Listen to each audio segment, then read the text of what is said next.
बाहर!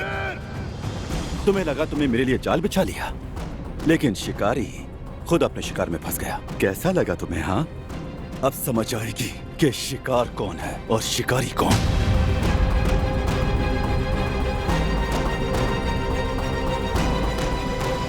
दिलान, दिलान, कहाँ है मेरी बीवी जवाहिर? दिलान कहाँ है? कहाँ है दिलान? मैंने कहा था ना, वो मेरे साथ है। हम साथ में सफर कर रहे हैं, लेकिन वो बोलने के काबिल नहीं। वैसे मुझे भी ज्यादा बोलना पसंद नहीं तुम्हारी तरह। छोड़ दो उसे, दिलान को छोड़ दो। ये मामला तुम्हारा और मेरा है। ये मामला हमारे दरमियान है सिर्फ। ये फैसला तुम नहीं करोगे बारान, करावे मैं करूंगा, समझ गए? बात कराओ उससे। फोन दो मेरी बीवी को, दो फौरन।